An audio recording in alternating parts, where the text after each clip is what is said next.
पिछली वीडियो में आपने देखा था मूसा अलैहिस्सलाम की पैदाइश से लेकर मूसा अलैहिस्सलाम की जवानी तक का वाक़या, और आज हम बयान करेंगे मूसा अलैहिस्सलाम की जवानी से लेकर फ़िरौन की मौत तक का वाक़या। जैसे ये बात फ़िरौन तक पहुंचती है तो फ़िरौन फौरन इधर हुक्म देता है कि मूसा को कैद कर लिया जाए। मूसा अलैहिस्सलाम को कैद करके फ़िरौन के पास ले जाया जाता है। तो फ़िरौन की वहाँ कुछ लोग पहले ही ऐसे थे उसकी फ़ौज में जो मूसा अलैहिस्सलाम से मुखालफत रखते थे, और कोई एक आदमी ऐसा था जो मूसा अलैहिस्सलाम से मोहब्बत करता था। महल में ये तय होता है कि मूसा अलैहिस्सलाम को कत्ल कर दिया जाए। वो एक आदमी जो मूसा अलैहिस्सलाम से मोहब्बत करता था वो मूसा अलैहिस्सलाम को बता देता है कि तुम्हें कत्ल करने का मंसूबा बनाया जा रहा है, तुम यहाँ से निकल जाओ, भाग जाओ। अब मूसा अलैहिस्सलाम वहाँ से निकल पड़ते हैं। यूसुफ अलैहिस्सलाम का इलाका मिस्र छोड़ के मूसा अलैहिस्सलाम किसी दूसरे इलाके में चले जाते हैं। मूसा अलैहिस्सलाम के वक्त में हजरत शुएब अलैहिस्सलाम नबी थे, यानी मूसा अलैहिस्सलाम से पहले नबूवत हजरत शुएब अलैहिस्सलाम के पास थी। अब मूसा अलैहिस्सलाम हजरत शुएब अलैहिस्सलाम के इलाके में चले जाते हैं। तो मूसा अलैहिस्सलाम देखते हैं कि एक पानी का कुआं है, उसके ऊपर बहुत सारे लोग अपनी अपनी बकरियों को पानी पिला रहे हैं, और कुछ दो लड़कियां जो दूर खड़ी हैं, और सारे लोग पानी पिला रहे हैं और वो लड़कियां दूर खड़ी है। और मूसा अलैहिस्सलाम जाके उनसे पूछते हैं कि क्या माजरा, लोग पानी पिला रहे हैं और तुम दूर क्यों खड़ी हो? वो लड़कियां बताती हैं कि हमारे घर में कोई नौजवान मर्द नहीं है जिस वजह से हमें पानी निकालने में प्रॉब्लम होती है। तो ये लोग जो अमीर लोग हैं, नौजवान हैं, ताकतवर लोग हैं, ये पानी पिला के वापस चले जाएंगे, ये तो इनका बचा हुआ पानी जो हम अपने मवेशियों को पिलाएंगे। तो मूसा अलैहिस्सलाम सब लोगों को आगे पीछे करके उनकी बकरी को सबसे पहले पानी पिलाते हैं। जब वापस घर में जाती हैं हज़रत शुएब अलैहिस्सलाम की बेटियां, जब वापस घर में पहुंचती हैं तो शुएब अलैहिस्सलाम उनसे ये पूछते हैं कि आज जल्दी कैसे वापस आ गई। अब ये दोनों हज़रत शुएब अलैहिस्सलाम की बेटियां शुएब अलैहिस्सलाम को पूरा वाक़या सुनाती हैं कि ऐसा नौजवान था, सबको पीछे करके हमें मवेशियों को पानी पिलवा दिया और हम वापस आ गए। अब शुएब अलैहिस्सलाम उन अपनी बेटी से कहते हैं कि जाओ उस आदमी को मेरे पास बुला के लाओ, जाओ उस इंसाफ करने वाले अदल वाले आदिल को मेरे पास बुला के लाओ। अब उनमें से मूसा अलैहिस्सलाम देखते हैं कि एक लड़की दोबारा वापस आती है बाहिया और पर्दे के साथ। मूसा अलैहिस्सलाम से आके कहती है कि मूसा, कि तुम्हें हमारे अब्बा ने तलब की है, यानी हमारे अब्बा ने तुम्हें बुलाया है कि मैं तुमसे मिलना चाहता हूँ, तुमने हमारी मदद की है, हम तुम्हें इसके इवज़ में उजर देना चाहते हैं, यानी तुम्हें मजदूरी देना चाहते हैं। अब यहाँ से मूसा अलैहिस्सलाम की ज़िंदगी बदलने वाली थी, अल्लाह ताला की रहमतें उन पर बरसने वाली थी। मूसा अलैहिस्सलाम हज़रत शुएब अलैहिस्सलाम की बेटी के साथ उनके घर चले जाते हैं। तो मूसा अलैहिस्सलाम अपनी पूरी स्टोरी सुनाते हैं मिस्र से निकलने की, सब कुछ। जब शुएब अलैहिस्सलाम को पता चलता है तो शुएब अलैहिस्सलाम उनको कहते हैं कि तुम जब तक चाहो यहाँ रह सकते हो। तो मूसा अलैहिस्सलाम को अल्हम्दुलिल्लाह अल्लाह ताला ने आशियाना दे दिया। तो शुएब अलैहिस्सलाम ये कहते हैं कि मैं तुम्हारा निकाह अपनी बेटी से करना चाहता हूँ, इवज़ में तुम्हें मेरी बकरियाँ 8 साल तक चरानी होगी, और उसके बाद 10 साल होने पर तुम्हारा फैसला, तुम रुकना चाहो तो रुक सकते हो, जाना चाहो तो जा सकते हो। तो मूसा अलैहिस्सलाम मान जाते हैं कि ठीक है, मैं तुम्हारी बकरियाँ चराने के लिए तैयार हूँ। अब शुएब अलैहिस्सलाम अपनी बेटी का निकाह मूसा अलैहिस्सलाम से करवा देते हैं। 10 साल मूसा अलैहिस्सलाम वहाँ उनकी बकरी चलाते हैं और शुएब अलैहिस्सलाम की खिदमत करते हैं 10 साल। तो उसके बाद जब वक्त पूरा होता है तो मूसा अलैहिस्सलाम वापस मिस्र की तरफ रवाना होते हैं शुएब अलैहिस्सलाम से इजाज़त लेके। जब मूसा अलैहिस्सलाम मिस्र की तरफ रवाना होते हैं तो रास्ते में रात हो जाती है, तो एक जगह पे वो रुकते हैं और देखते हैं कि तूर पहाड़ के नज़दीक एक आग जल रही है। तो मूसा अलैहिस्सलाम अपनी बीवी से ये कहते हैं कि तुम यहाँ रुको, मैं वहाँ से आग लेके आता हूँ या कुछ रास्ते का पता लेके आता हूँ। मूसा अलैहिस्सलाम चले जाते हैं तो देखते हैं वो आग नहीं है, एक रोशनी है। मूसा अलैहिस्सलाम को एक आवाज़ आती है कि मूसा, तुम मुकद्दस ज़मीन में और अदब से आओ, जूती उतार दो। अब मूसा अलैहिस्सलाम अपनी जूती उतार के आगे बढ़ते हैं। अल्लाह ताला पूछते हैं कि मूसा तुम्हारे दाएं हाथ में क्या है? मूसा अलैहिस्सलाम बताते हैं कि ये मेरा आसा है। अल्लाह ताला पूछते हैं, मूसा अलैहिस्सलाम और अल्लाह की बातें हो रही है, इसीलिए अल्लाह ताला ने मूसा अलैहिस्सलाम को कलीमुल्लाह का लक़ब दिया, यानी अल्लाह से बात करने वाला। मूसा अलैहिस्सलाम को अल्लाह ताला जब पूछते हैं कि तुम्हारे हाथ में क्या है, मूसा अलैहिस्सलाम कहते हैं कि ये मेरा आसा है, इससे मैं बकरियों के लिए पत्ते झाड़ लेता हूँ या कभी टेक लगा के सहारा ले लेता हूँ। अल्लाह ताला कहते हैं कि इसको ज़मीन पे फेंक दो। अब मूसा अलैहिस्सलाम आसे को ज़मीन पे फेंकते हैं तो वो बहुत बड़ा सांप बन के भागने लगता है। मूसा अलैहिस्सलाम डर जाते हैं। अल्लाह ताला फरमाते हैं कि मूसा डरो नहीं, इसको पकड़ लो।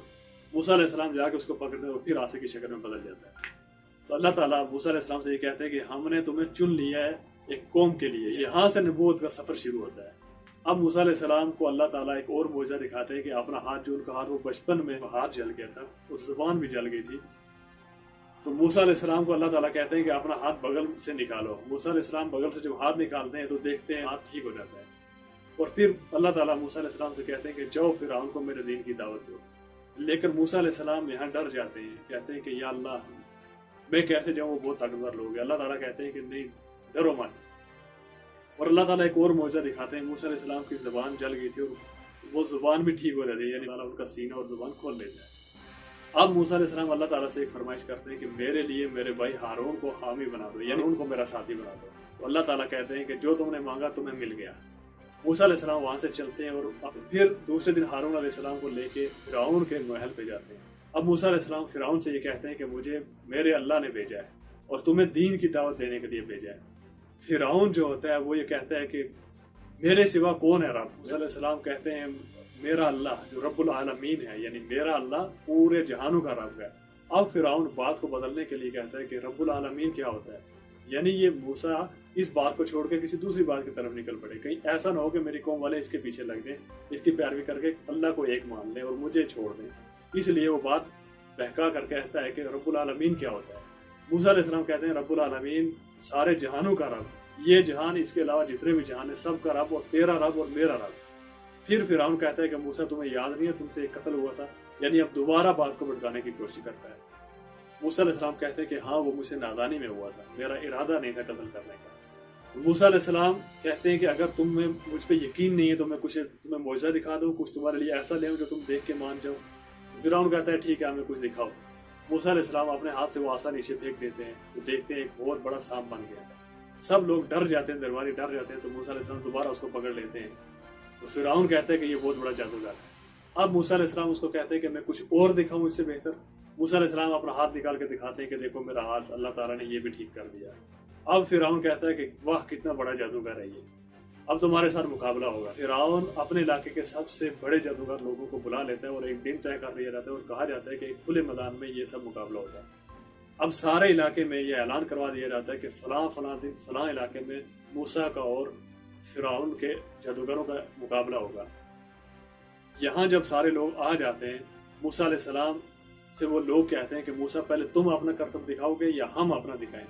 موسیٰ علیہ السلام کہتے ہیں کہ پہلے تم دکھاؤ پھر میں اپنا معجزہ دکھاؤں گا۔ اب جب وہ لوگ بڑے رسیاں میدان میں ڈال دیتے ہیں تو وہ جادو کرتے ہیں اور سب کے سب سانپ بن جاتے ہیں۔ موسیٰ علیہ السلام ڈر جاتے ہیں یہاں میں، تو اللہ تعالیٰ کی طرف سے جبرائیل علیہ السلام آ کے کہتے ہیں کہ موسیٰ ڈرو مت، یہ جو تمہارے ہاتھ میں آسا ہے اس کو نیچے پھینکو۔ موسیٰ علیہ السلام اللہ کے حکم سے آسے کو نیچے پھینکتے ہیں، وہ ایک بہت بڑا سانپ اژدہا بن کے ان سب سانپوں کو کھا جاتا ہے، نگل جاتا ہے۔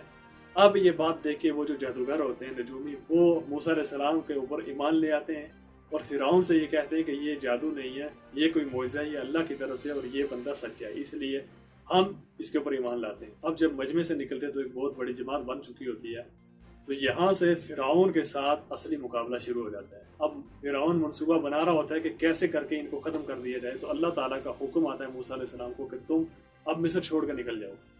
جب موسیٰ علیہ السلام رات کے وقت نکلتے ہیں مصر چھوڑ کے، تو فرعون کو پتہ چلتا ہے صبح کے ٹائم، تو وہ اپنے لشکر لے کے اور ساتھ میں خود نکل پڑتا ہے کہ میں آج موسیٰ کو نہیں چھوڑوں گا، نعوذ باللہ۔ اب جب سمندر پہ جا کے رک جاتے ہیں موسیٰ علیہ السلام، تو پیچھے فرعون کے لشکر نزدیک آ رہے ہوتے ہیں، تو اللہ تعالیٰ کے حکم آتا ہے کہ اپنا عصا پانی میں مارو۔ موسیٰ علیہ السلام پانی میں ہٹ پڑتے ہیں اور فرعون بھی ان کے نقش قدم پہ چل پڑتا ہے۔ اس کی قوم بھی پوری پانی میں اتر گئی، اور موسیٰ علیہ السلام کے بنو اسرائیل کے لوگ جب دوسری طرف سے باہر نکل چکے اور فرعون کے پورے لوگ ادھر سے آخری فرعون کا غصہ اور ادھر سے بنو اسرائیل کا آخری نکلا، تو اللہ تعالیٰ کے حکم سے ندی دوبارہ، وہ سمندر دوبارہ مل گیا۔ یہاں جبرائیل علیہ السلام نبی کریم صلی اللہ علیہ وسلم سے فرماتے ہیں کہ یا رسول اللہ اگر تم اس وقت ہوتے تو دیکھتے کہ میں کیسے فرعون کے منہ میں سمندر کی ریت اور پانی بھر رہا تھا کہ یہ کہیں اللہ سے پناہ نہ مانگ لے، اور اللہ تعالیٰ اتنے غفور رحیم ہے کہ اس کو معاف کر دیں گے۔ فرعون اور فرعون کے لشکر والے برباد ہو گئے، موسیٰ علیہ السلام کی قوم کو اللہ تعالیٰ نے ان سے نجات دے دی اور ندی کراس کر کے دوسرے علاقے میں جا پہنچے۔ اب اس کے آگے کا ایک اور لمبا واقعہ انشاءاللہ اگلی ویڈیو میں اس کے اوپر بات کی جائے گی، اور انشاءاللہ 3 دن کے بعد دوسرا پارٹ اپلوڈ کیا جائے گا۔ تب تک آپ چینل کو سبسکرائب کر لیں تاکہ ہر نئی آنے والی ویڈیو کی نوٹیفیکیشن سب سے پہلے آپ کو پہنچ سکے۔